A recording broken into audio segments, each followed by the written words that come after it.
अल्हम्दुलिल्लाह नहमदुहु व नस्तईनुहु व नस्तगफिरुह व नऊज़ु बिल्लाहि मिन शुरूरि अनफुसिना व मिन सय्यिआति अमालिना मन यहदिहिल्लाहु फला मुज़िल्ल लहु व मन युज़लिल फला हादिय लहु व अशहदु अल्ला इलाहा इल्लल्लाहु वहदहु ला शरीका लहु व अशहदु अन्न मुहम्मदन अब्दुहु व रसूलुहु। अल्लाहुम्मा सल्लि अला मुहम्मदिन व अला आलि मुहम्मद कमा सल्लैता अला इब्राहीम व अला आलि इब्राहीम इन्नका हमीदुम मजीद। अल्लाहुम्मा बारिक अला मुहम्मदिन व अला आलि मुहम्मद कमा बारकता अला इब्राहीम व अला आलि इब्राहीम इन्नका हमीदुम मजीद। अम्मा बअद फ़अऊज़ु बिल्लाहि अस्समीइल अलीम मिनश शैतानिर रजीम। बिस्मिल्लाहिर रहमानिर रहीम। या अय्युहल्लज़ीना आमनु उदख़ुलू फ़िस्सिल्मि काफ़्फ़ा वला तत्तबिऊ ख़ुतुवातिश शैतान इन्नहु लकुम अदुव्वुम मुबीन।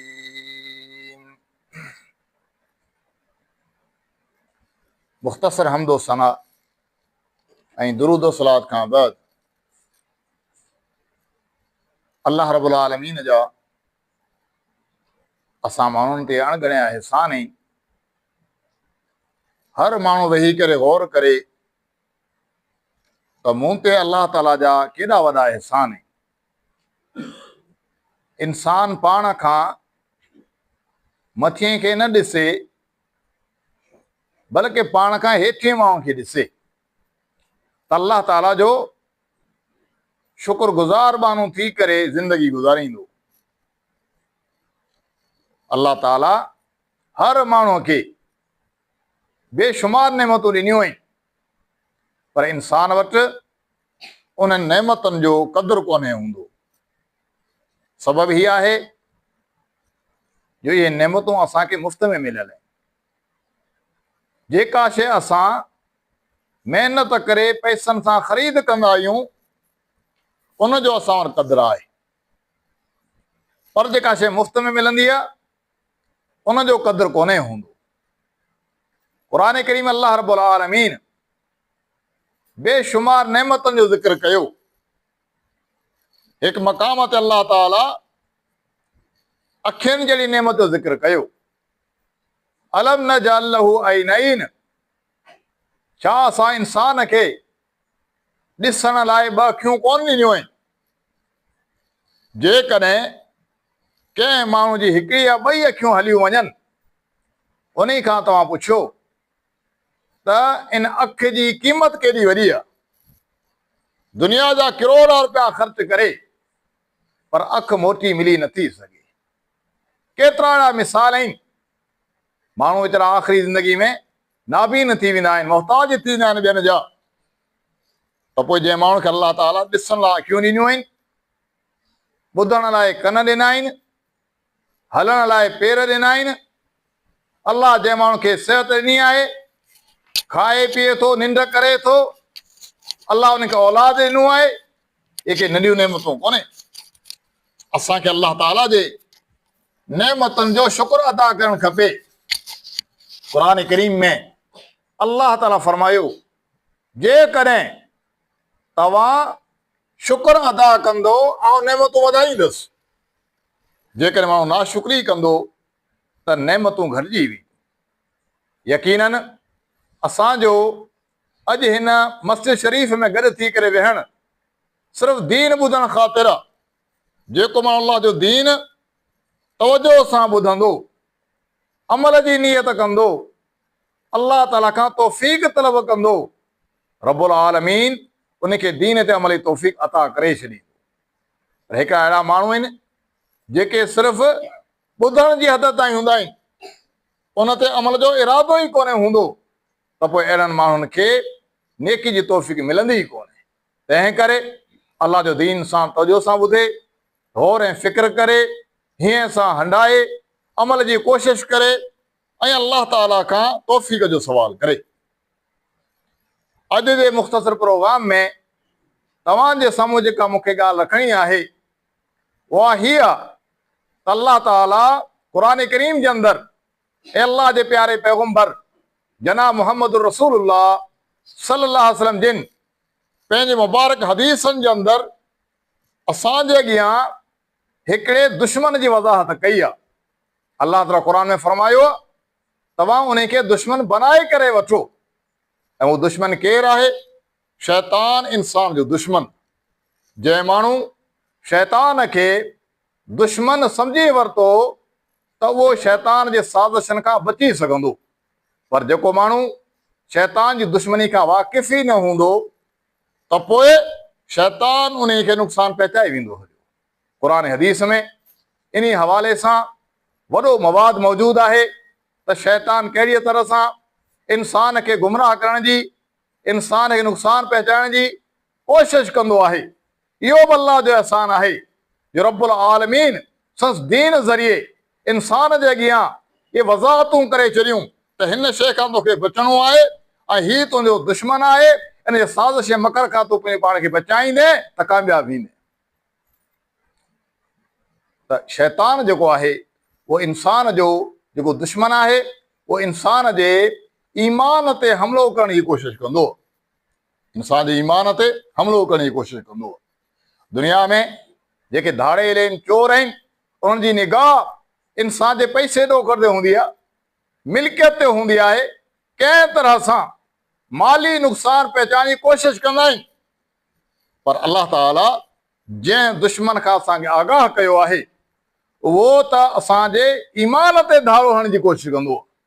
ईमान जो नुक़सानु थी वञे, दीन जो नुक़सानु थी वञे त पोइ इहो अञा ख़तरनाक दुश्मन।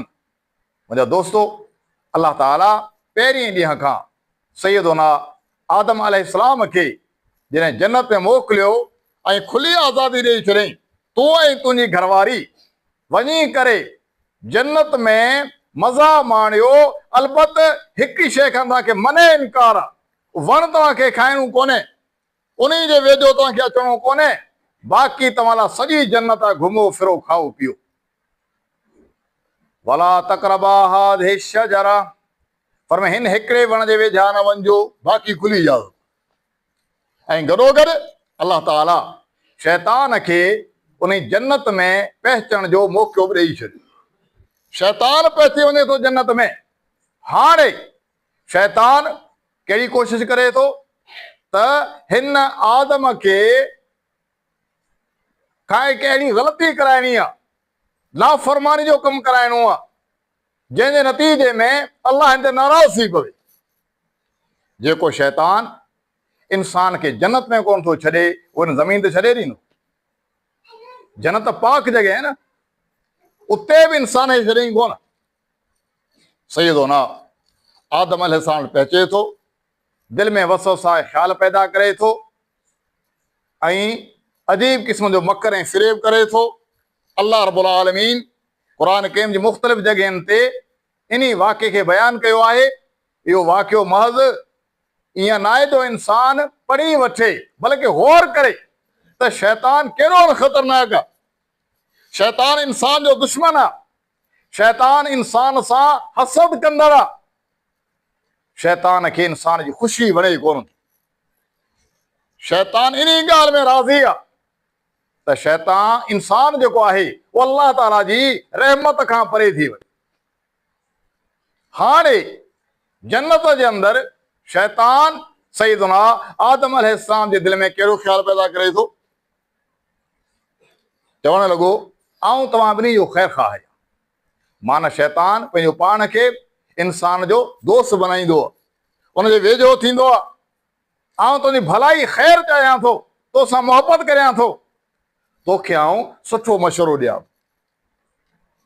चवण लॻो त तव्हांखे जेको हिन वण खां मने थियल आहे उनजो सबबु इहा आहे त जेकॾहिं तव्हां हिन वण वञा खाई वरितो त पोइ या त तव्हां हमेशह लाइ जन्नती थी वेंदा या तव्हां मलाइकनि में शामिल थी वेंदा।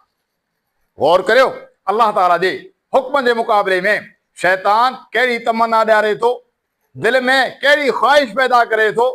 अलाह ताला जे हुक्म जे मुक़ाबले में हू इंसान खे कहिड़ो शौक़ु ॾियारे थो। अलाह मने थो करे लेकिन शैतान ॾस थो ॾे।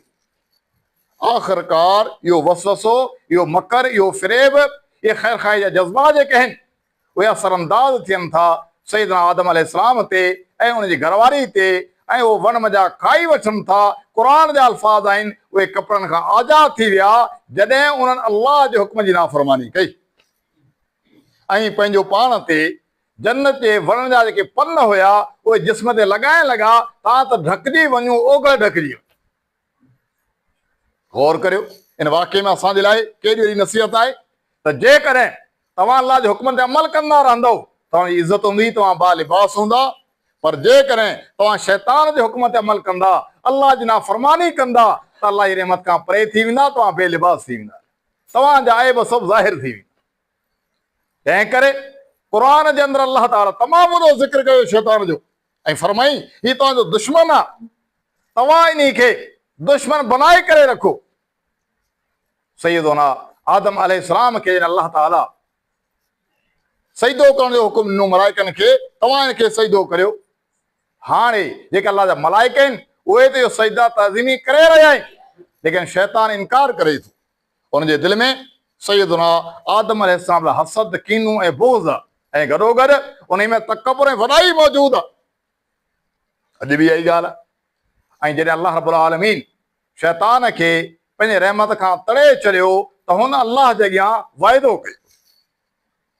असांजो माण्हू सम्झंदो आहे कुझु कोन थींदो, लेकिन शैतान जे अंदरि तमामु वॾी चालाकी आहे। शैतान इंसान खे हर हालत में सिधी वाट खां, दीन तां हटाइण जी कोशिशि कंदो आहे। इहो को आसान दुश्मन कोन्हे, तमामु चालाक दुश्मन आहे। ऐं क़ुर करीम जे अज़ीम किताब में अलाह रब्बुल आलमीन उनजे इरादनि खे बयानु कयो आहे त शैतान जा कहिड़ा इरादा आहिनि। फबिमा अग़वयतनी लअक़ऊदन्न लहुम सिरातकल मुस्तक़ीम सुम्मा लआतियन्नहुम मिन बैनि अयदीहिम व मिन ख़ल्फ़िहिम व अन अयमानिहिम व अन शमाइलिहिम वला तजिदु अक्सरहुम शाकिरीन। अल्लाह जे अॻियां शैतान वाइदा पियो करे, या अल्लाह तो जेकॾहिं इन आदम जे करे मूंखे मरदूद करे छॾियो आहे, रहमत खां परे करे छॾियो आहे, गुमराह करे छॾियो आहे, त पोइ आऊं बि इन खे इन जे औलाद खे सिधी वाट ते हलणु कोन ॾींदुसि। इन्हनि जे अॻियां, इन्हनि जे पोयां, इन्हनि जे सॼे, इन्हनि जे खॿे अची करे इन्हनि खे सिधी वाट तां गुमराह कंदुसि। त मुंहिंजा दोस्तो, हीउ फितननि जो दौरु, गुमराहियुनि जो दौरु आहे ऐं अहिड़नि दौरनि में शैतान खे अञा वधीक मौक़ा मिली वेंदा आहिनि, वधीक मौक़ा मिली वेंदा आहिनि। जिन मिली वेंदा आहिनि हिनखे शरारती, ऐं शरारती इंसान जेके आहिनि उहे मिली वेंदा आहिनि। क़ुर करीम अल्लाह ने फरमायो मिनल जिन्नति वन्नास, माना इहे वसवसो हुजण वारा, सिधी वाट खां हटाइण वारा जिन बि हूंदा आहिनि ऐं इंसान बि हूंदा आहिनि। ऐं अल्लाह रब्बुल आलमीन इन शैतान खे अख़्तियार वॾो ॾेई छॾियो। उहो असांखे ॾिसी सघे थो, असां उनखे ॾिसी कोन था सघूं। अहिड़ीअ तरह हुन जा जथा आहिनि, जमातूं आहिनि, टोला हुन वटि आहिनि। इंसान त कहिड़ो घुमे फिरे पियो, पर हुन टोला आहिनि हमलो करण जे लाइ, जमातूं आहिनि जिन खे मोकिलींदो। साॻी तरह सां शैतान इंसानी जिस्म में बि दाख़िल थी वेंदो आहे, ख़्यालात पैदा कंदो आहे, वसवसा दाख़िल कंदो आहे। सही बुखारी में हदीस आहे, रसूलुल्लाह सल्लल्लाहु अलैहि वसल्लम जिन रमज़ान जी रातियुनि मंझां कंहिं हिकड़ी राति जॾहिं पाण एतकाफ़ में वेठल हुया मस्जिद शरीफ़ में, त पाण सां पंहिंजी घरवारी मुलाक़ात लाइ आई, बीबी सफ़िया रज़ी अल्लाह ताला अन्हा। पाण फरमाइण लॻा आऊं तोखे घर जे क़रीब छॾे अचां थो, घर फ़ासिले ते आहे। पाण बीबी साहिब खे वरितऊं, अंधेरे जो टाइम आहे, राति जो टाइम आहे, पाण गॾु वरितऊं, तव्हां त घर जे क़रीब छॾे अचां। तेसि ताईं साम्हूं ॿ सहाबा किराम जेके उहे नज़र अचनि पिया, पाण फरमाइण लॻा अला रिसले को मां, तव्हां पंहिंजी जॻह ते रुकिजी वञो, तव्हांखे आउं का ॻाल्हि सम्झाइण चाहियां थो। पोइ पाण फरमाइण लॻा, राति जे हिन टाइम ते जेका औरत मूं सां गॾु आहे उहा मुंहिंजी घरवारी आहे। साहब इकराम हैत विचां चयो, अल्लाह जे रसूल, तव्हांखे हिन ॻाल्हि जे वज़ाहत जी ज़रूरत छो पई? ज़ाहिर ॻाल्हि आहे, अल्लाह जो रसूल आहे, ज़ाहिर ॻाल्हि आहे, साहब खे ख़बर आहे त पाण सां गॾु जेका औरत आहे या त पंहिंजी घरवारी आहे या ज़ीर महरम हूंदी, पर पाण वज़ाहत करे छॾियऊं त ही मुंहिंजी घरवारी आहे।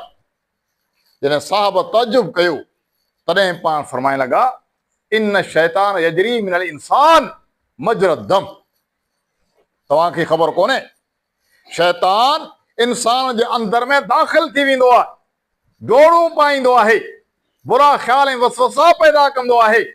ईअं शैतान डोड़ूं पाईंदो आहे जहिड़ीअ तरह इंसान जे जिस्म में रगनि में खून डोड़ूं पाईंदो। इन वज़ाहत जो मक़सदु छा आहे त जेकॾहिं हिन टाइम ते शैतान तव्हांजे दिलनि में को ग़लति वसवसो पैदा करण जी कोशिश करे, अल्लाह जे प्यारे पैगंबर मुतालिक तव्हांजो ईमान ज़ईफ़ थी वञे। जीअं पैगंबर जी ज़ात जेका आहे पाक आहे, ईअं पैगंबर जी ॻाल्हि बि आला आहे। पैगंबर जे ज़ात जो बि एतिराम करणो आहे। जीअं पैगंबर जे ॻाल्हि में शक कोन्हे, ईअं पैगंबर जे ज़ात में शक कोन्हे करणो। पैगंबर जी ज़ात पाकीज़ा। पर जेकॾहिं शैतान हिन टाइम ते जो हिकु औरत मूं सां गॾु आहे, तव्हांजे दिलि में अहिड़ो को ख़राब ख़्याल पैदा करे वञे त पोइ ईमान ख़तरे में अची वेंदो। पैगंबर जे बारे में बुरो ख़्याल दिलि में पैदा करे छॾे। इन हद ताईं अल्लाह ताला शैतान खे ताक़त ऐं इख़्तियार ॾेई छॾियो। पर असांजो माण्हू परवाह कोन्हे कंदो ऐं सम्झंदो आहे कुझु बि कोन थींदो। मुंहिंजा दोस्तो, ईअं न आहे। असांखे खपे त शैतान जे बुरनि वसवसनि खां पंहिंजो पाण खे बचायूं, मकर ऐं फ़रेब खां पंहिंजो पाण खे बचायूं। बेशुमार उन जूं साज़िशूं आहिनि, मकर ऐं फ़रेब आहिनि, तलबीस हुनजी आहे, शरारतूं आहिनि, उनखां बचण जी ज़रूरत आहे। उनखे अलाह साईं एॾो अख़्तियार छो ॾेई छॾियो आहे? तां त इंसान जो इम्तिहान थिए त इंसान ईमान में केतिरे क़दुरु पको पुख़्तो आहे। दावा त मुस्लमानी जी करे थो, दावा त दीनदारी जी करे थो, पर उन दीन खे, उन ईमान खे, उन इस्लाम खे बचाइण जे लाइ ही केतिरी महिनत मुक़ाबिलो करे थो। उते इंसान खे शैतान सां मुक़ाबिलो करणो, शैतान सां विढ़णो, मुक़ाबिलो करणो। सभ खां पहिरीं असांखे इहो ॾिसणु खपे त शैतान कहिड़ीअ तरह इंसान ते वार कंदो आहे। उन खां पोइ कुझु इलाज तव्हांखे ॾसींदुसि।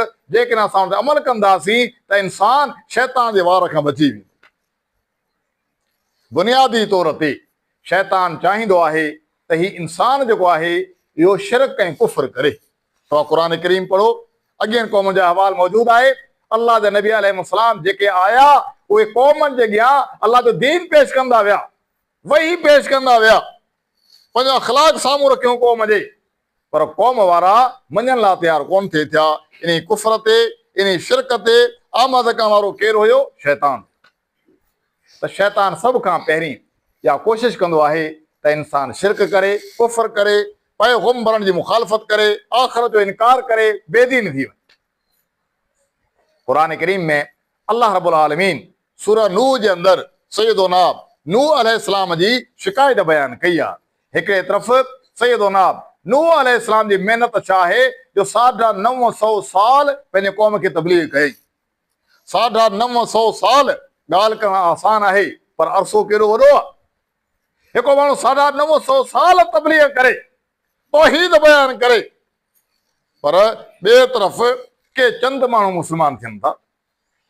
क़ुर करीम में अल्लाह रब्बुल आलमीन सैयदना नूह अलैहिस्सलाम जी ॻाल्हि नक़ल कई त इहे क़ौम वारा जेके आहिनि इहे बुतनि जी इबादत मुंहिंजा हथ करण लाइ तयारु कोन्हे। वक़ाल नूह रब्बि इन्नहुम असौनी वत्तबऊ मन लम यज़िदहु मालुहु व वलदुहु इल्ला ख़सारा व मकरू मकरन कुब्बारा वक़ालू ला तज़रुन्न आलिहतकुम वला तज़रुन्न वद्दन वला सुवाआ वला यगूस व यऊक व नसरा। क़ुर करीम में अल्लाह रब्बुल आलमीन उन्हनि बुतनि जा नाला वरिता आहिनि जिन 5 बुतनि जी नूह अलैहिस्सलाम जी क़ौम इबादत कंदी हुई ऐं उहा क़ौम शिरक में ग़रक़ थी चुकी हुई। नूह अलैहिस्सलाम चवे पियो या अल्लाह ये माण्हू मुंहिंजी नाफ़रमानी कनि था ऐं पंहिंजे बुतनि मंझां हथ कढण लाइ तयारु कोन्हे। गौर करियो, 950 साल जी ज़िंदगी पैगंबर नूह अलैहिस्सलाम क़ौम खे तौहीद जी नसीहत करे पियो, शिरक खां मने करे पियो, पर उहा क़ौम शिरक मंझां हथ कढण लाइ तयारु न आहे। सबबु छा आहे? सहाबी सैयदना अब्दुल्लाह इब्न अब्बास बयान करे थो, सही बुखारी में हदीस आहे त जॾहिं नूह अलैहिस्सलाम जी क़ौम जा जेके नेक माण्हू हुया, जेके तौहीद ते हुया, उहे गुज़ारे विया हलिया, त उन्हनि जे गुज़ारे वञण खां पोइ शैतान उन वटि आयो ऐं उन्हनि खे चयईं त नेक माण्हू गुज़ारे विया, हाणे थोरो ई दुनिया में ईंदा, तंहिं करे इन जूं मूर्तूं शिकिलियूं ठाहे करे रखी छॾियो तव्हां पाण वटि, तव्हां इनखे मूर्तनि खे शिकिलियुनि खे ॾिसी करे पंहिंजे वॾनि खे यादि कंदा रहो। आहिस्ता आहिस्ता शैतान हमलो कंदो, आहिस्ता आहिस्ता पंहिंजे मकर ऐं फ़िरेब खे शरारत खे मुआशरे में जारी कंदो। जेके सुदोस मूं चवे हा न त इन्हनि जे तस्वीरनि जा शिकिलनि जा जेके फोटू ठाहियो ऐं तव्हां बुत ठाहियो, पोइ सजदा करियो त माण्हू इनकार कंदा। ज़ाहिर सभु तो हिते हुआ, सिर्फ़ु एतिरी ॻाल्हि कई, यादि दहानी ख़ातिर इन जूं मूर्तूं ठाहे रखी छॾियो। तव्हांजो हिकिड़ो नस्ल वियो हलियो, उहो नस्ल वियो हलियो, ॿियो नस्ल आयो। तॾहिं चई त जेके मूर्तूं आहिनि, इहे जेके सूरतूं ठहियूं पियूं आहिनि, इहे महज़ फोटू कोन्हनि, बल्कि इन्हनि जे अंदरि तसीर आहे, इन सां मोहबत करण वेझा थियो। अञा हिकिड़ो नस्ल वियो हलियो त चवणु लॻो तव्हांजे अॻियां सजदा करियो। पोइ उन मूर्तनि ऐं सूरतनि ऐं शिकिलनि जे अॻियां शैतान माण्हुनि खे झुकाए छॾियो ऐं मुशरिक बनाए छॾियईं। जिन माण्हुनि जा ॾाढा वॾा जेके हुया, उहे तौहीद ते हुया, उहे माण्हू शिरक में एॾा पका पुख़्ता थी विया जो नूह अलैहिस्सलाम जी ॻाल्हि ॿुधण लाइ तयारु कोन थी। अहिड़ा बेशुमार मिसालें क़ुर करीम भरियो पियो आहे त शैतान इंसान खां शिरक कराईंदो आहे। अॼु बि तव्हां ॾिसो, क़ुर पढ़ण वारो मुस्लमान 30 सिपारा ॿुधे थो क़ुर करीम, माह रमज़ान में ख़ासि तौर ते मस्जिदनि में क़ुर करीम पढ़ियो वेंदो आहे, मुस्लमान पाण पढ़ंदो आहे, पर साॻियो क़ुर पढ़ण वारो मुस्लमान क़बर ते सजदा करे थो कोन थो करे, क़बर वारे नाले ते जानवर ज़बह करे थो कोन थो करे, क़बर वारे खां सवाल करे थो या न। इहे कम कंहिंजा आहिनि? शैतान जा कम। शैतान आहिस्ता आहिस्ता आहिस्ता आहिस्ता दाख़िल थींदो आहे तव्हांजो माण्हू खां शिरक ऐं कुफर कराईंदो। शैतान जो तालुक जादूगरनि सां हूंदो आहे, आमलनि ऐं नजूमियुनि सां हूंदो आहे, जिन्हनि इंसान सां हूंदो आहे। कंहिं न कंहिं तरीक़े चाहींदो आहे त इंसान सिधी वाट खां हटी वञे, शिरक ऐं कुफर करे। जेकॾहिं को माण्हू शिरक करण लाइ तयारु न हुजे त पोइ ॿियो वार शैतान जो इहो हूंदो आहे त उहो इंसान खां बिदत जा कम कराईंदो। माना अहिड़ा कम कंदो रहंदो आहे जेके अल्लाह जे प्यारे पैगंबर खां साबित ई कोन्हनि, पर उन्हनि कमनि खे नेकी ऐं सवाब सम्झंदे कंदो। शैतान खे सभ खां वधीक प्यारी शइ इहा आहे त जेकॾहिं शिरक नथो करे त बिदत करे, छो त बिदत जे करे बि इंसान जूं नेकियूं तबाह थी वेंदियूं। ॿिया जेके गुनाह जा कम आहिनि, ज़िना आहे, चोरी आहे, हुन जे मुक़ाबले में शैतान चाहींदो आहे त हीउ बिदत करे वञे। बसि जेकॾहिं बिदत करे वेंदो पोइ त कढी छॾींदो, पोइ भली बि निमाज़ूं पढ़े, उमरा करे, नेकी जा कम करे, पर उहो तबाह थी वेंदा आहिनि बिदत जे करे। इमाम सुफ़ियान सौरी जो कौल आहे, अल बिदअतु अहब्बु इला इब्लीस मिनल मासिया। शैतान जे नज़र में बिदत जेका आहे उहा गुनाह खां वधीक पसंदीदा शइ आहे। छो त लिअन्नल मासियत युताब मिनहा व अन्नल बिदअत ला युताब मिनहा। जेके माण्हू गुनाह जो कमु कंदो त सुभाणे अल्लाह जो ख़ौफ़ दिलि में पैदा थींदो, गुनाह खां तौबा में करे सघे थो त मूं ग़लती कई, गुनाह कयो। पर जेकॾहिं कंदो बिदत, उन बिदत खे नेकी सम्झी करे कंदो त पोइ तौबा किथां कंदो? त शैतान जो ॿियो वॾो वार छा आहे जो इंसान खां बिदत जा कम कराईंदो आहे। केतिरा असां ॾिसूं पिया हिन दौर में मुस्लमान मौजूदु आहिनि, अल्लाह जे प्यारे पैगंबर सां मोहबत जी दावा कनि था, उम्मती हुजण जी दावा कनि था, पर कम बिदत वारा कनि था। बिदत जी माना हिकु अहिड़ो कमु जंहिंखे नेकी ऐं सवाब सम्झी करे कयो वञे, हालांकि अल्लाह जे प्यारे पैगंबर उहो कमु कयो ई न हुजे। मिसाल तव्हांखे ॾींदो हलां, केतिरा माण्हू आहिनि जेके मैयत खे, लाश खे क़बर में दफ़न करण खां पोइ उते जेका दुआ पढ़ंदा आहिनि ऐं दुआ खां पोइ को माण्हू छॾे ॾींदा आहिनि, जेको क़बर ते बांग ॾे वञे। हाणे क़बर ते बांग किथां आई? जेकॾहिं क़बर ते बांग ॾियणु सुनत हुजे हा, क़बर ते बांग ॾियणु दीन हुजे हा, त सभ खां पहिरियों अलाह जो प्यारो पैगम्बर साहब खे हुकुम ॾियनि हा। मूंखे ॿुधायो, अलाह जे पैगम्बर जे दौर में माण्हू उनजी वफ़ात थी पियो कोन थिए थी, बांगा हुया या कोन हुया, पर उनजे बावजूद क़बर ते अलाह जे प्यारे पैगम्बर बांग ॾियण जो हुकुम कोन्हे ॾिनो। पर शैतान आहिस्ते आहिस्ते आहिस्ते माण्हू खे बिदतूं कराईंदो। अलाई नेकी जो कमु आहे। बांग ॾियण सां शैतान भॼी वेंदो आहे, बांग ॾियण सां शैतान भॼी वेंदो। अहिड़ी तरह सां बांग तव्हां ॾींदो त जेको अंदरि मैयत आहे उहो मलाइकनि खे आसानी सां जवाबु ॾेई सघंदो। अहिड़ियूं ॻाल्हियूं हिकमतूं बयानु कयूं वेंदियूं आहिनि त अलाह जे प्यारे पैगम्बर खे इहे हिकमतूं मालूम कोन हुयूं। त शैतान जेको आहे हुनखे इल्मु तमामु वॾो, ॼाण बि तमामु वॾी आहे। हुनखे ख़बर आहे त इंसान खे नुक़सानु किथां पहुचंदो, उहो बिदतूं कराईं। केतिरा फ़िरका आहिनि जेके बिदतनि जे वर चढ़ी विया, अकुल खे इस्तेमालु कयूं, वॾा वॾा गुमराह फ़िरका, वॾियूं वॾियूं बिदतूं ईजाद कयूं, बेशुमार मिसाल मौजूदु। जेकॾहिं हिकिड़ो माण्हू इन हवाले सां सख़्तु आहे, उहो बिदत करण लाइ तयारु कोन्हे, त पोइ शैतान उन खां वॾा वॾा गुनाह कराईंदो, वॾा वॾा गुनाह कराईंदो। अलाह जा नबी अलैहिस्सलाम माण्हुनि खे नेकी ॾांहुं सॾींदा आहिनि। अलाह जेके मलाइक आहिनि, पाकीज़ो मख़लूक आहे, मलाइक माण्हुनि खे नेकी ॾांहुं दावत ॾींदा आहिनि। जे हदीस में आहे त जॾहिं रमज़ान जो महीनो ईंदो आहे त मलाइक ऐलान कंदो आहे, या बाग़ियल ख़ैर अक़बिल व या बाग़ियल शर अक़सिर। जंहिं माण्हू खे नेकी घुरबल आहे उहो इन भलारे महीने में अॻियां वधे। जेको अञा बुराई जे इरादे नियत में आहे त ही भलारे महीने पोइ ते हटी वञे, बुराई खां गुनाह खां पोइ ते हटी वञे। ही भलारो महीनो हिन में नेकी अॻियां वध। केरु चवंदो आहे? मलाइक चवंदो। अलाह जी जेकी नेक मख़लूक आहे उहा नेकी जी दावत ॾींदी आहे, पर शैतान इंसान खे बुराई जो ॾसु ॾींदो, गुनाह जो ॾसु ॾींदो, नाफ़रमानी जो ॾसु ॾींदो आहे। त जेकॾहिं को इंसान बिदत करण लाइ तयारु न थींदो आहे त शैतान उन खां वॾा वॾा गुनाह कराईंदो, वॾा वॾा गुनाह जा कमु कराईंदो। तव्हांजो कंहिं माण्हू खे मारे छॾणु, ज़िना ऐं चोरी जा कम, शराब जो अमल, जुआ कराइणु, नशा पता, इन सभिनि कमनि जे पोयां शैतान जो हथु हूंदो आहे। शैतान उनखे तरक़ीब में शौक़ु ॾियारींदो आहे। अहिड़ीअ तरह सां उहो उनखे नेकी खां रोकींदो, चङाई जे कम खां शैतान रोकींदो आहे। बांग लॻंदी आहे, हदीस जा अल्फाज़ आहिनि, बांग जा अल्फाज़ ॿुधी कोन्हे सघंदो, शैतान परे भॼी वेंदो आहे। पर जीअं ई बांग ख़तमु थींदी डोड़ी पइजी वेंदो आहे। हाणे उते मस्जिद में वञे कमु कहिड़ो शैतान जो? मस्जिद में त कमु निमाज़ी इंसान जो निमाज़ पढ़े, पर हा शैतान जो कमु आहे। हदीस ॻाल्हि जी वज़ाहत करे थी त ॿाहिरि भॼी वेंदो परे। तव्हां त अज़ान जो आवाज़ मुंहिंजे कननि ताईं न पहुचे, पर जीअं बांग ख़तमु थींदी दौड़ी वरी मस्जिद में पइजंदो। मस्जिद में छो ईंदो आहे? त जेको माण्हू पंहिंजो घर, कारोबार, दुकान, निंड छॾे करे मस्जिद में आयो आहे, हाणे इन निमाज़ ख़राबु करे। अॻु में त कोशिशि कंदो कारोबार न छॾे, निंड मञा न जागे, निमाज़ लाइ न अचे, पर हाणे जो अची वियो निमाज़ ते मस्जिद में, त अची करे मस्जिद में हुनजे दिलि में बुरा ख़्याल पैदा कंदो आहे त निमाज़ हुनखे विसरी वञे, दुआनि ते तवजो न हुजे।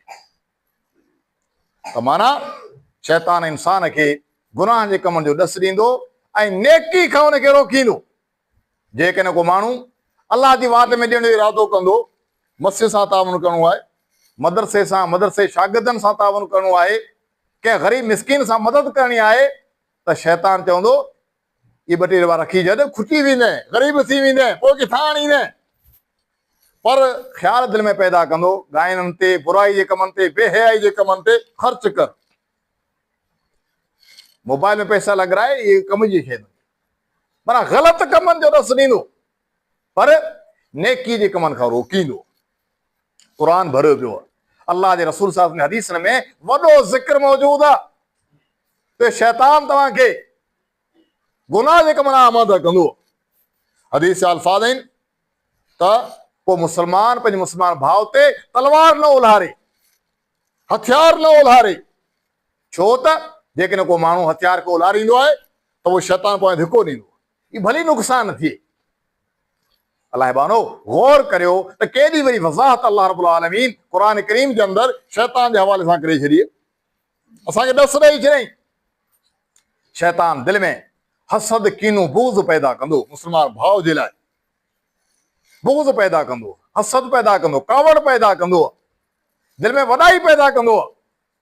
क़ुरान करीम में अल्लाह रब्बुल आलमीन हिकु मिसाल ॾेई छॾियो। सैयदना आदम अलैहिस्सलाम जा ॿ पुट हाबील ऐं काबील नाले, उन्हनि मंझां हिकिड़े जेका नेकी कई, ख़ैरात कई, अल्लाह ताला क़बूल करे वरिती। उन ज़माने में तफ़सीर वारनि इहा ई ॻाल्हि लिखी आहे त उन ज़माने जेको माण्हू ख़ैरात कंदो हुयो त बाहि आसमान ताईं ईंदी उहा हुनखे साड़े खणी वेंदी ऐं इहा क़बूलियत जी निशानी हूंदी त ख़ैरात क़बूल पइजी। पर ॿियो जेको भाउ हुयो उनजी ख़ैरात क़बूल न थिए। ॻाल्हि एतिरी आहे, पर क़ुरान करीम तफ़सील सां बयानु कनि वाक़े खे, त क़ुरान पढ़ण वारो मुस्लमान इन वाक़े ते गौर करे। वतलु अलैहिम नबअ बनी आदम इज़ क़र्रबा क़ुरबाना फतुक़ुब्बिल मिन अहदिहिमा वलम युतक़ब्बल मिनल आख़र।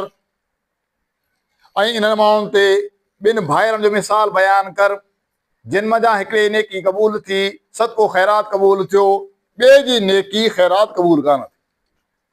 हाणे जंहिंजी ख़ैरात क़बूल न थई उन जे दिलि में शैतान घर करे वेही रहियो, उन जे दिलि में हसद कीनू ऐं बुग़्ज़ दाख़िल कयईं ऐं चवणु लॻो मुंहिंजी नेकी छो क़बूल न थी, तुंहिंजी छो क़बूल थी, आउं तोखे क़तल कंदुसि। ॻाल्हि एतिरी आहे, हुनजो कहिड़ो क़सूर आहे? क़ुरान बयानु कयो आहे भाउ सॻो चवे पियो त बाबा हीअ त अलाह जे इख़्तियार में आहे, अलाह पंहिंजे नेक ॿारनि जी नेकी क़बूल कंदो आहे जेके मुतक़ी हुजनि, तक़वा वारा हुजनि, हिन में मुंहिंजो त को क़सूर कोन्हे। चई न, हसद में, कावड़ में, कावड़ केरु पैदा कंदो आहे? शैतान पैदा कंदो, दिलि में हसद पैदा कंदो। तुंहिंजी नेकी क़बूल थी, मुंहिंजी छो न थी? आख़िरकार धक हणी मारे छॾी। ऐं दुनिया में इहो पहिरियों नाजाइज़ खून आहे। हदीस में आहे दुनिया में जेको खून नाजाइज़ थींदो आहे उनजो हिकिड़ो हिसो गुनाह जो उन पहिरीं कातिल खे लॻंदो आहे। पहिरियों नाजाइज़ खून आहे, तव्हांजो उन खे पंहिंजे भाउ खे दफ़न कंजी ॾांहुं बि कोन आई। अलाह ताला को पखी मोकिलियो जंहिं ॿिए पखी खे दफ़न जो ज़िक्र क़ुरान में आहे, उन महिल हुन सबक़ वरितई ऐं खॾ खोटे पंहिंजे भाउ खे मिटी जे हवाले कई। इहे कंहिंजा कम आहिनि? शैतान जा कम। शैतान कावड़ ॾियारींदो, हसद दिलि में पैदा कंदो, लालच ॾियारींदो, वॾा वॾा गुनाह कराईंदो, नंढी ॻाल्हि जे पोयां खून थी वेंदा आहिनि। इहे कंहिंजा कम आहिनि? शैतान जा कम। मुंहिंजा दोस्तो, शैतान जे कमनि मंझां हिकु अहम तरीन कमु ज़मीन ते फ़साद करणु। अल्लाह रब्बुल आलमीन हुकुम ॾिनो त जेकॾहिं माण्हू अल्लाह जी दीन ते अमल कंदा त ज़मीन ते अमन अमान क़ाइमु थी वेंदो, ख़ैर ऐं बरकतूं अची वेंदियूं। पर शैतान चाहींदो आहे त ज़मीन ते फ़साद आम हुजे, माण्हू पाण में विढ़ंदा रहनि, दुश्मनी हुजे, अदावत हुजे, कावड़ हुजे। इहो ई सबबु आहे रसूलुल्लाह सल्लल्लाहु अलैहि वसल्लम जिन बार बार हिकु सहाबी खे कावड़ खां मने कई। जॾहिं हुन बार बार नसीहत जो सवाल कयो, पाण फरमाइण लॻा कावड़ न कंदो, कावड़ कमु शैतान जो आहे, कावड़ शैतान ॾियारींदो आहे। तंहिं करे हदीस में जेकॾहिं कंहिं माण्हू खे कावड़ अची वञे त उहो औज़ु बिल्लाहि मिन शैतान रजीम पढ़े। त शैतान जे मकर ऐं फ़रेबनि मंझां हिकु अहम तरीन मकर आहे। शैतान चाहींदो आहे माण्हू पाण में वी वञनि, बदअमनी थी वञे, दुश्मनी क़ाइमु थी वञे, फ़साद थी वञे, मोहबत घटिजी वञे। जंहिं अल्लाह जे रसूल सल्लल्लाहु अलैहि वसल्लम हदीस आहे पाण फरमाइण लॻा शैतान पंहिंजा चेला मोकिलींदो आहे, पखेड़ींदो आहे ज़मीन ते, वञो माण्हू खे गुमराह करियो, बेदीन करियो, फ़साद करियो ज़मीन में। इहे वापसि ईंदा आहिनि, उनखां सवाल कंदो आहे, हर को पंहिंजे हिसाब में जवाबु ॾींदो आहे, मूं हीउ कमु कयो, मूं हीउ कमु कयो। शैतान चवंदो को हिकिड़ो कमु कोन्हे कयो, तो त कम जी ॻाल्हि कई कान। तव्हांजो हिकिड़ो ईंदो शरारती जिन ऐं उहो चवंदो मूं ज़ाल मुड़ुस जे विच में वेड़ पैदा कई, जुदाइगी पैदा करण जी कोशिशि कई, दुश्मनी पैदा करण जी कोशिशि कई। हुनजे दिलि में बुरा ख़्याल, हुनजे दिलि में बुरा ख़्याल। तव्हांजो हलंदे हलंदे हलंदे हलंदे ज़ाल मुड़ुस अज़ीम रिश्तो आहे, मुहबत भरियो रिश्तो आहे। पर हलंदे हलंदे मुंहं जे दिलनि में हिक ॿिए जे लाइ नफ़रत, बुग़्ज़, अदावत ऐं दुश्मनी ऐं कावड़ एॾी पैदा करे छॾी जो मौक़ियो तलाक जो अची वियो ऐं मुड़ुस पंहिंजे ज़ाल खे तलाक ॾेई छॾी। हदीस जा अल्फाज़ आहिनि, शैतान उन जिन जी पुठी ठपींदो आहे, असुल कमु थो कयो, पुठी ठपींदो। इन मां शैतान खे छा वरियो ॿुधायो? शैतान इहा ई ॻाल्हि चाहे। शैतान जी जो पसंदीदा अमल इहो आहे त घर उजड़ी वञनि, दुश्मनी पैदा थी वञे, बुग़्ज़ अदावत थी वञे, मोहबत ख़तम थी वञे, हिक ॿिए खे माण्हू सलाम करण लाइ तयारु न हुजे, आम्हूं साम्हूं माण्हू न अचनि जेकॾहिं मस्जिद में जेका जमात निमाज़ गॾु पढ़ी वञे थी, इन खां हिकिड़ो मक़सदु इहो आहे त तव्हां पेर पेर सां मिलाए ॾियो, मोहबत वधे। इन लाइ न मोहबत वधे, तव्हां पेर पेर सां मिलाईंदा, अलाह तव्हांजे दिलनि खे ॻंढे छॾींदो। पर शैतान जो कमु आहे, भली आया आहिनि मस्जिद में, निमाज़ पढ़नि था, गॾिजी पढ़नि पिया, पर हिक ॿिए सां ॻाल्हाइण लाइ तयारु न हुजनि, दुआ सलाम करण लाइ तयारु न हुजनि। इहा मस्जिद में जेका जमात आहे, इहो इत्तिफ़ाक़ इतिहाद जो ज़रियो आहे। 5 वक़्त नमाज़ गॾिजी पढ़णी आहे, जुमो तव्हांखे गॾिजी करे पढ़णो आहे, ईद निमाज़ तव्हांखे गॾिजी पढ़णी आहे। इन खां छा मक़सदु आहे? भई निमाज़ असां घर बि पढ़ूं था न, अल्लाह जी इबादत आहे, पर जेका इज्तिमाई निमाज़ आहे, गॾु तव्हांखे पढ़णी आहे। इन खां मक़सदु इहो आहे त जेके मुस्लमान आहिनि, जेके निमाज़ी आहिनि, जेके सही अक़ीदे वारा आहिनि, उहे गॾु ज़िंदगी गुज़ारनि। उन जे पाण में मोहबत हुजे, इत्तिफ़ाक़ हुजे, इतिहाद हुजे, भाईचारो हुजे, दुआ सलाम हुजे, हिक ॿिए खे ईद जी मुबारकबाद ॾियनि, दुआऊं ॾियनि हिक ॿिए खे, मोहबत वधे।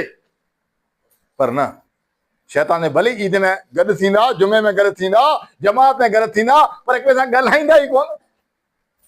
शैतान जी वॾी कोशिशि आहे, दुआ सलाम ख़तमु। हदीस में आहे, अल्लाह जे रसूल सल्लल्लाहु अलैहि वसल्लम फरमान आहे त जेकॾहिं कंहिं मुस्लमान भाउ सां कावड़ थी वञे त 3 ॾींहंनि खां वधीक कता कलामी जाइज़ कोन्हे। 3 ॾींहंनि खां वधीक तव्हां कता कलामी करे छॾियो, जाइज़ ई कोन्हे, बल्कि हर हालत में ॻाल्हाइणो आहे। ऐं असां वटि हिते सालनि जा साल अॻियो वञे, थोरी थोरी ॻाल्हि जे करे आउं हुनजे ओटे ते कोन चढ़ंदुसि, मुंहिंजी असां कावड़ आहे, बसि हाणे ज़िंदगीअ मौत जो मसइलो आहे, ॻाल्हाइण जी तयारी आहे। हा, हिते हिकु अहम मसइलो आहे, हिकु माण्हू चाहे थो आउं ॻाल्हायां, पर साम्हूं माण्हू जो ॻाल्हाइण लाइ तयारु कोन्हे, त हाणे शरीयत छा थी चवे? ही त चाहे थो आउं ॻाल्हायां, पर साम्हूं माण्हू ॻाल्हाइण लाइ तयारु ई कोन्हे, त हुनजो हल अल्लाह जे प्यारे पैगम्बर ॾसियो। पाण फरमाइण लॻा, अल बादी बिसलाम बरीउम मिनल किब्र। माण्हू पाण ठहनि कोन था, पर जेको माण्हू ॻाल्हाइण चाहे थो हुनखे खपे सलाम चई छॾे, अॻुवाट ई सलाम चई छॾे। हाणे अॻियां जवाबु ॾिए थो या नथो ॾिए, पर ही सवा में दाख़िल थी वञो, वॾाई खां बची वियो, छो त हिन सलाम चयो आहे। हाणे अॻियां नथो जवाबु ॾियो, हुनजो मसइलो। हाणे ॾोहारी केरु? हिकु माण्हू। हाणे ही ॾोहारी कोन्हे, जंहिं सलाम चयो ॾोहारी कोन्हे, जंहिं मां ख़बर पई त जेको सलाम ई नथो करे, ॿ माण्हू पाण हिक ॿिए सलाम ई कोन था कनि, इहे ॿई ॾोहारी आहिनि। पर जेकॾहिं हिकु ॻाल्हाइण चाहे थो, ॿियो ॻाल्हाइण जी तयारी कोन्हे, त हिनखे खपे सलाम चवे, नेकी में शामिल थी वञे। हाणे सॼो सारो ॾोहो नहीं आहे जेको सलाम जो जवाबु ॾियण तयारु कोन्हे। दीन इस्लाम अज़ीम दीन, दीन इस्लाम ज़रिए ई माण्हुनि जी पाण में मोहबतूं क़ाइमु रहनि थियूं, रिश्ता नाता क़ाइमु रहनि था, ताल्लुकात मज़बूत थियनि था, इत्तिफ़ाक़ इतिहाद रहे थो, अल्लाह ताला ताक़त ॾिए थो क़ौमनि खे। त मुंहिंजा दोस्तो, ही शैतान जा मकर फ़रेब जेके आहिनि, उन मां हिकु अहम तरीन मकर आहे त माण्हुनि जे अंदरि फ़साद अची वञे, माण्हू पाण में विड़ी वञनि। इहो ई सबबु आहे दीन इस्लाम जे अंदरि जेके 73 फ़िरका थी विया आहिनि, इहो शैतान जो मकर ऐं फ़रेब आहे। अल्लाह ताला त हिकिड़ो दीन नाज़िल कयो आहे क़ुरान हदीस शिकिल में, पर बाद में फ़िरका बंदी थी, हर कंहिं पंहिंजी ॻाल्हि कई, तव्हांजो कई गुमराह फ़िरका थी विया। या फ़िरका बंदी अल्लाह खे पसंदि कोन्हे, तशद्दुद ऐं तफ़र्रुक़ अल्लाह खे पसंदि कोन्हे। अल्लाह ताला खे इहा ई ॻाल्हि पसंदि आहे त जॾहिं नबी हिकिड़ो आहे, क़ुरान अल्लाह से हिकिड़ो नाज़िल कयो आहे, उम्मत हिकिड़ी उम्मत आहे, ते सभु गॾिजी करे रहनि, फ़िरका बंदी छो? पर थी वई इन लाइ त शैतान पंहिंजो कमु करे ॾसियो। क़ुरान करीम में अल्लाह ताला फरमायो, वलक़द सद्दक़ अलैहिम इब्लीस ज़न्नहु फत्तबऊहु। शैतान जो ख़्यालु हुयो ऐं हुनखे गुमराह करे वेंदसि, शिरक कराईंदसि, बेदतूं कराईंदसि, वॾा गुनाह कराईंदसि, इन में वेढ़ कराईंदसि, फ़िरकनि में तक़सीम कंदसि। अल्लाह से फरमायो, शैतान पंहिंजे गुमान खे सचो साबित कयो ऐं वाक़िअतन उहो अमल कराए। असां गौर करियूं केॾा वॾा मकर फेरे पिया आहिनि शैतान जा। जो किताब आहे इमाम इब्न जौज़ी रहमतुल्लाह अलैह जो तलबीस इब्लीस नाले सां मोटो किताब। उनमें शैतान जा खोड़ सारा मकर फिरे बयान थियल आहिनि त शैतान माण्हू खे कीअं गुमराह कंदो। हिकिड़े आलम खे शैतान कीअं गुमराह कंदो आहे, हिकिड़े आबिद खे कीअं गुमराह कंदो आहे, क़ुर जे कारी खे कीअं गुमराह कंदो आहे, ताजर ऐं वापारी खे कीअं गुमराह कंदो आहे, सखी माण्हू खे कीअं गुमराह कंदो आहे, ग़रीब माण्हू कीअं कंदो गुमराह आहे, अमीर माण्हू कीअं गुमराह कंदो आहे, सभु तरीक़ा लिखियल। शैतान कंहिंखे छॾींदो कोन्हे, शैतान कंहिंखे छॾींदो कोन्हे, हर माण्हू जे पोयां लॻल। रसूलुल्लाह सल्लल्लाहु अलैहि वसल्लम फरमाइण लॻा त हर माण्हू सां गॾु शैतान बि आहे ऐं अहिड़ीअ तरह सां मलाइक बि नेकीअ जो ॾस ॾींदो आहे ऐं शैतान बुराई जो ॾस ॾींदो आहे। साहब इकराम सवाल कयो अल्लाह रसूल तव्हां सां गॾु पाण मूं सां गॾु पर अल्लाह मूं ते महिरबानी कई, उहो मुस्लमान थी वियो, उहो ताबेदार थी वियो, हाणे उहो मूंखे ग़लति रस कोन थो ॾे। गौर करियो अलाह ताला शैतान केॾी वॾी ताक़त ॾेई छॾी, उनजे कमु केतिरे क़दुरु पखिड़ियल आहे, हर माण्हू पे अची वेंदो। त इहो फ़साद जेको ज़मीन ते आहे, जेको बदअमनी आहे, जेके गुनाह जा कम आहिनि, जेका दुश्मनी आहे, उनजे पोयां वॾो अमल शैतान जो। क़ुर के अल्लाह साईं फरमायो शैतान चाहे थो त जुआ ज़रिए, अहिड़ीअ तरह सां शराब ज़रिए, नशे ज़रिए तव्हांजे अंदरि दुश्मनियूं पैदा करे। जुआ जी ॻाल्हि जो मुक़ाबिलो वधी वेंदो, हिकु आदमी असां खटी वञूं, ॿिया चऊं असां खटी वञूं, शराब ज़रिए वेड़ कराईंदो। तंहिं करे असांखे खपे त असां सुजाॻ थियूं, शैतान जे मकर ऐं फ़िरेब खां पंहिंजो पाण खे बचाइण जी कोशिशि करियूं ऐं असां पंहिंजे पाण खे इत्तिफ़ाक़ ऐं इतिहाद ते रखूं, मोहबत बरक़रार रखूं, अलाह खां मोहबत खे बरक़रार रखूं, विच में शैतान खे अचणु न ॾियूं। शैतान छा कंदो, टोड़ण जी कोशिशि कंदो। तव्हांजी जमात जेका तव्हांजी गॾु आहे, तव्हां हिकु आहियो, तव्हांजो ॻोठ जेकॾहिं गॾु आहे, तव्हां हिकु आहियो, हिकु माण्हू जे पोयां आहियो, शैतान चवंदो इहा ॻाल्हि सुठी कोन्हे, अलॻि अलॻि हुजनि, जुदा जुदा हुजनि, पाड़ा अलॻि हुजनि ऐं जमातूं अलॻि हुजनि। ऐं जेकॾहिं का ॻाल्हि दिलि में अची वञे की मुस्लमान भाउ जे लाइ का ॻाल्हि अची वञे जेका कावड़ ॾियारे थी माण्हूअ खे, इंसान आहे कावड़ अची वेंदी, या कावड़ इंसान जी आदत आहे, ईअं थी नथो सघे जो इंसान कावड़ अचे ई न। पर क़ुर करीम अल्लाह रब्बुल आलमीन वरी हल ॾसियो आहे त तव्हां हिक ॿिए खे माफ़ करियो, दरगुज़र करियो, सुलह करियो हिक ॿिए सां, सुलह में तव्हां लाइ बहितरी आहे। क़ुर हदीस में इन हवाले सां तमामु वॾो मवाद मौजूदु आहे। ऐं तव्हांजे साम्हूं हिकु ॿ मिसाल पेश कंदुसि त सहाबे किराम खे जेकॾहिं कावड़ अची वेंदी हुई त उहो छा कंदा हुया। सैयदना अबू बकर सिद्दीक़ रज़ी अल्लाह तआला अन्हु, उनजी नियाणी सैयदा आयशा रज़ी अल्लाह तआला अन्हा, जेका अल्लाह जे प्यारे पैगंबर जी घरवारी आहे, मदीने जे मुनाफ़िक़नि सैयदा आयशा रज़ी अल्लाह तआला अन्हा ते बुराई जो इल्ज़ाम लॻाए छॾियो। मुनाफ़िक़ एॾा तेज़ हुआ उन ज़माने में, असांजो माण्हू चवंदो आहे अदा ही नेक आहे, चङो माण्हू आहे, क़ुर जो हाफ़िज़ आहे, इहो ईअं कोन कंदो। पर उहो दौर जंहिं दौर खे अल्लाह जे प्यारे पैगंबर सभ खां बहितरीन दौर सॼो, अल्लाह जो प्यारो पैगंबर मौजूदु आहे, क़ुर नाज़िल थिए पियो, उनजे बावजूदि दिलनि में ॿिया ई मौजूदु। मुनाफ़िक़ जेके हुया उन अल्लाह जे रसूल सल्लल्लाहु अलैहि वसल्लम खे ईज़ा पहुचाई, तकलीफ़ पहुचाई, तव्हांजो ग़लती बुराई जो इल्ज़ाम लॻाए छॾियो। तव्हांजो रसूलुल्लाह सल्लल्लाहु अलैहि वसल्लम हिकु महीने ताईं परेशान रहिया। महीने खां पोइ अल्लाह ताला सूरह नूर में आयतूं नाज़िल कयूं, जेके अॼु बि असां पढ़ूं था। उन आयतनि में अल्लाह रब्बुल आलमीन पंहिंजे नेक माण्हुनि जी सफ़ाई बयानु करे छॾी। जॾहिं आयतूं नाज़िल थियूं, सैयदना अबू बकर सिद्दीक़ अल्लाह जी परेशानी ख़तमु थी, पर उनखे ख़बर पई त मुंहिंजो को वेझो माइट आहे, उहो मुनाफ़िक़नि सां गॾु शरीक थी वियो इन ॻाल्हि में। नालो उनजो मिस्ता बिन असास आहे। इहो सहाबी आहे, मुहाजिर आहे, ग़रीब मिस्कीन आहे, हज़रत अबू बकर जो वेझो माइट बि आहे ऐं हज़रत अबू बकर रज़ी अल्लाह तआला अन्हु उन ते ख़र्चो बि कंदो हुयो, छो त हज़रत अबू बकर रज़ी अल्लाह अन्हु मालदार इंसान। हाणे ॿुधायो कावड़ जी ॻाल्हि आहे या कोन्हे। सैयदना अबू बकर सिद्दीक़ अल्लाह अन्हु फरमायो त मिस्ता बिन असास मुंहिंजो वेझो बि आहे, ग़रीब बि आहे ऐं हिनजी मदद बि कंदो आहियां, पर ही इन ग़लति इल्ज़ाम में शरीक थी वियो हलियो, लिहाज़ा अॼु खां पोइ मुंहिंजो मिस सां को ताल्लुक़ कोन्हे ऐं हुनजी का मदद कोन कंदुसि। बज़ाहिर माण्हू ॾिसे या जाइज़ कावड़ हुई, इंसान जी फितरत आहे, गैरत जो मसइलो आहे, कावड़ अचे थी माण्हू खे। पर पढ़ो सूरह नूर, अलाह ताला जिते बीबी साहिब सफ़ाई बयान कई उते गॾोगॾु फरमायई त जेके मुहाजिर आहिनि, ग़रीब आहिनि, मिस्कीन आहिनि, तव्हांजा वेझा माइट आहिनि, उन खां ग़लती थी वञे, जेकॾहिं तव्हां उन्हनि खे माफ़ कंदो अलाह तव्हांखे माफ़, छा तव्हां चाहियो था त अलाह तव्हांखे माफ़ करे, त हुनजो हल ई आहे तव्हां माण्हुनि खे माफ़ करियो। अल्लाहु अकबर। जॾहिं आयत नाज़िल थी, सैयदुना अबू बकर सिद्दीक़ रज़ियल्लाहु तआला अन्हु सहाबी जमात में वो अज़ीम इंसान आहे जेको इंतिहाई नेक दिल, साफ़ दिल इंसान हुयो, हर नेकी उन वटि हुई। आयत ॿुधई कि छो न आऊं चाहियां थो अलाह मूंखे माफ़ करे, अॼु खां पोइ आऊं मिस्ता बिन असां सां ऐलान करियां थो त मुहबत आहे मूंखे इन सां, ऐं सां ताउन बि कंदुसि, मूं हिन खे माफ़ करे। जेकॾहिं दिलि में ईमान हूंदो, अलाह जो ख़ौफ़ हूंदो, अलाह जी रज़ा जी तलब हूंदी, त माण्हू दिलि जे अंदरि कावड़ खे रखंदो कोन्हे। कावड़ अची वञण ॿी ॻाल्हि आहे, पर कावड़ खे दिलि मां कढी छॾणु इहो बहादुर माण्हू जो कमु आहे। बहादुर माण्हू उहो कोन्हे जेको मल में ॿिए खे मारे वञे, बहादुर उहो आहे जंहिंखे कावड़ अचे त पी वञे। रसूलुल्लाह जी हदीसनि में सहाबा किराम हिकु अज़ीम ॿियो वाक़ियो मौजूदु आहे, उहो बि इन क़िस्म जो ई आहे। अॼुकल्ह माण्हू चवंदा आहिनि साईं कीअं हुनजे ओटे ते पेर रखां, गैरत जो मसइलो आहे, कावड़ ॾियारींदे जो मसइलो आहे, इहा ॻाल्हि बर्दाश्त करण जे लाइक़ ई कोन्हे। सुनन अबू दाऊद जी हदीस आहे, सहाबी माकिल बिन यसार रज़ियल्लाहु अन्हु फरमाए थो त असां पंहिंजे भेण जो निकाह हिकु ॿिए सहाबी सां करायो, नालो उनजो अबुल बदाह।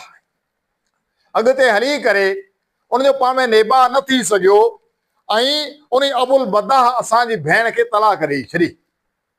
हाणे शरई मसइलो आहे त जेकॾहिं कंहिं औरत खे तलाक मिली वञे, 3 महीननि ताईं निकाह टुटे कोन थो। 3 महीननि अंदरि जेकॾहिं रुजू कयई, मोटाए वरितई त हुनजी घरवारी आहे, पर 3 महीना गुज़री विया त निकाह टुटी वेंदो।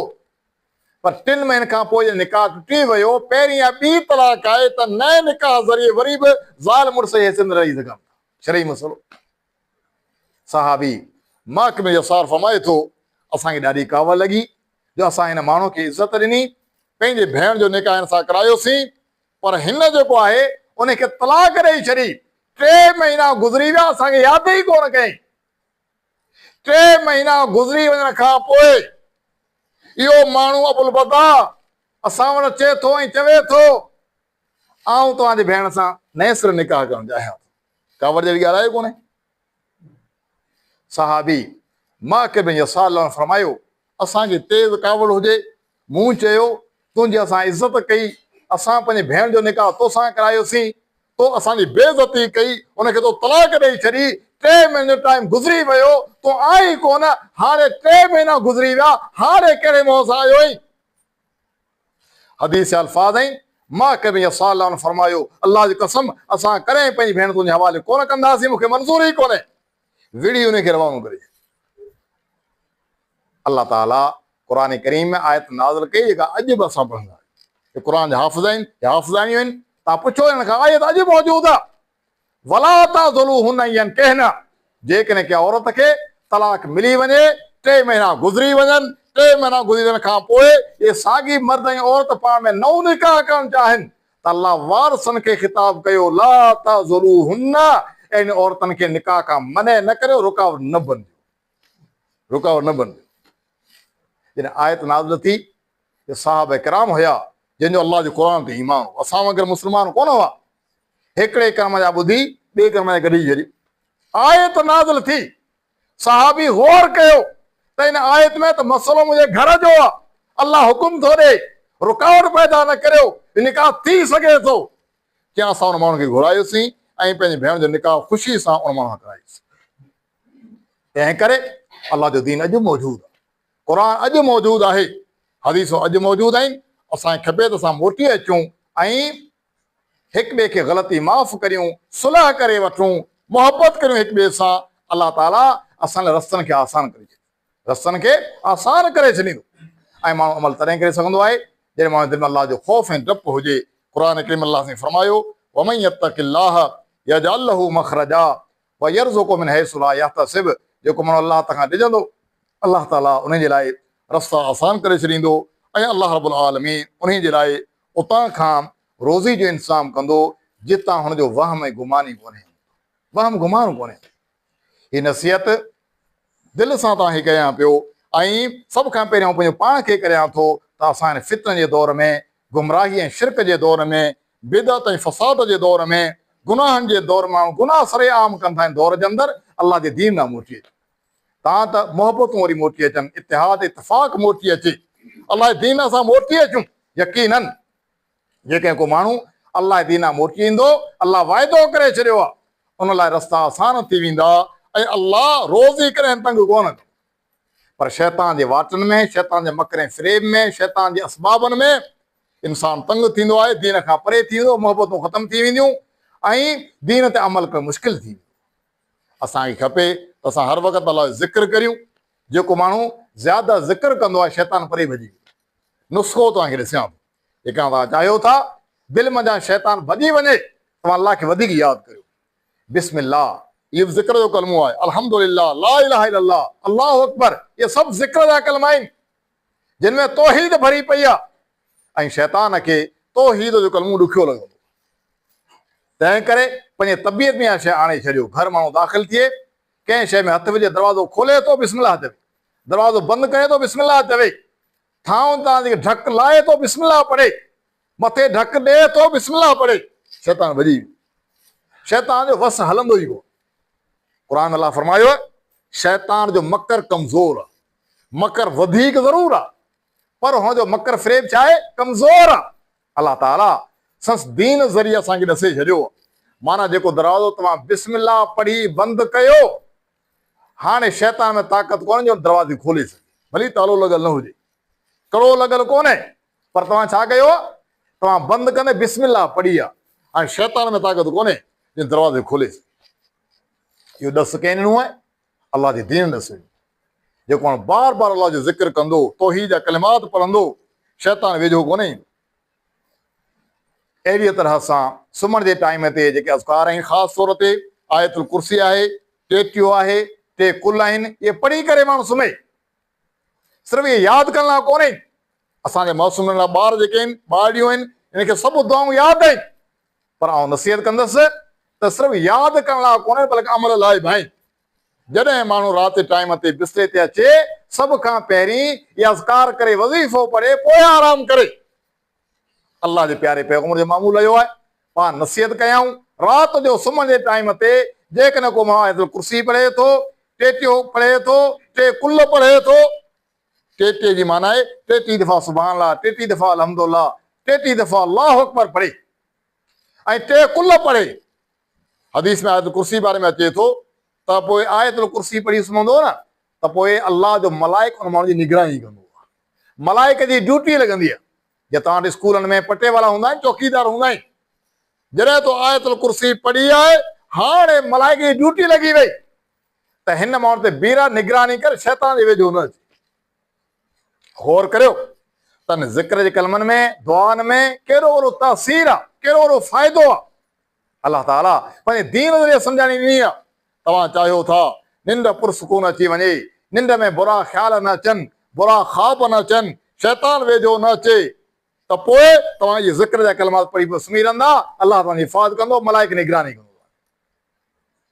अहिड़ीअ तरह हदीस में आहे त जेकॾहिं को माण्हू घर जे अंदरि सूरह बकरा पढ़े थो, सूरह आले इमरान पढ़े थो, त उन घर मंझां शैतान भॼी वेंदो। शैतान जो पैर कोन्हे लॻंदो। जंहिं घर जे अंदरि सूरह बकरा पढ़ी वञे थी, सूरह आले इमरान पढ़ी वञे थी, अलाह ताला इहे असबाब ॾसिया आहिनि, तरीक़ा ॾसिया आहिनि। अहिड़ीअ तरह सां इंसान खे खपे त पंहिंजो पाण खे पाक ऐं साफ़ रखे, बावज़ू रखे। गुस्ल हुन ते फ़र्ज़ु आहे त जल्दी सां गुस्ल करे वठे, पंहिंजो पाण खे पाक ऐं साफ़ रखे।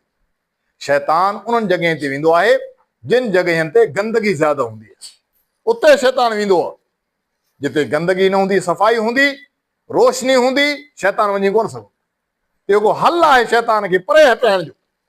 इंसान साफ़ सुथरा कपिड़ा पाए, पंहिंजे जिस्म खे, कपड़नि खे पाक रखे ऐं ज़िक्र कलिमात पढ़े ऐं दुआ पढ़ंदो रहे ऐं क़ुरान जी तिलावत करे।